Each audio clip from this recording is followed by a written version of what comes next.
Pranam to all, how are you? I hope you are all fine. Those who regularly watch our videos know that we have an organic garden where we grow organic fruits, vegetables and flowers. And in our rooftop garden we have 3 types of lemon plant. 2 of those lemon plants are being grown by grafting and 1 is grown by seeds. We have already uploaded a video on where we planted a lemon plant from seeds. And the fruiting had already started within 4 years. Many people say that if we grow a plant from seeds, fruiting takes a lot of time. But even after we planted the plant from seeds, fruiting only took 4 years of time. And it had been planted in a 40-inch pot. But today we will not talk about that plant. We'll actually talk about a different plant, which is the lemon plant we planted from grafting.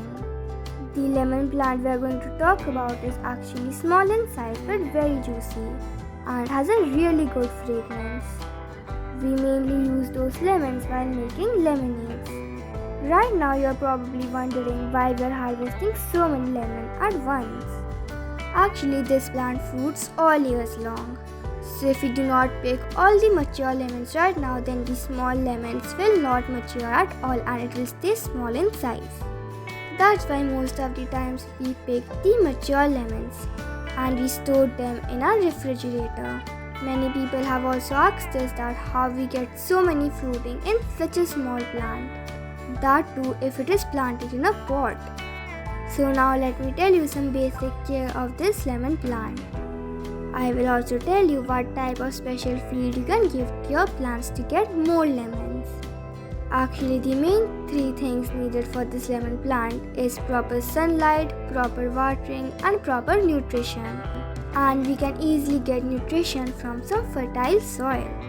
Actually, we never repot this lemon plant. We just remove the topsoil of this lemon plant and then replace it with some kitchen waste compost. And do you know the kitchen waste compost is actually homemade? We already have a video of that in our channel, so if you wish, you can check out that video. Actually, this plant needs 5 to 6 hours of daily sunlight. 5 to 6 hours of sunlight is actually very important for any fruiting plant. Look, even after harvesting so many lemons, there are still many immature lemons in our plant. That's why to help it grow properly, we give some special fertilizers. And the best fertilizer for fruiting plants must contain calcium, potassium and phosphorus. And you can easily get these 3 nutrients from any manure that you make at home. Let me tell you some of those manures, such as banana peel, eggshells, onion peels and any kinds of vegetable peels. And cow dung is also very good manure for your plant. And if you do not have, you can easily give some mustard cake. Now let me show you a fertilizer that we give instead of water. We give it daily after 2 to 3 days. This is actually nothing but just some banana peels added with some bioenzymes. We refill this jar slowly day by day. And we further dilute this fertilizer with some rice water. Then add enough water and use this as your daily fertilizer for your plants. Instead of this, you can easily give liquid vegetable peel compost or kitchen waste compost tea. Like this, if you give this regularly to your plants, then your plant will be very bushy and will have lots of fruits. Along with this, make sure to spray some bioenzyme to your plant frequently and take some simple care of your plants. That's it, bye bye.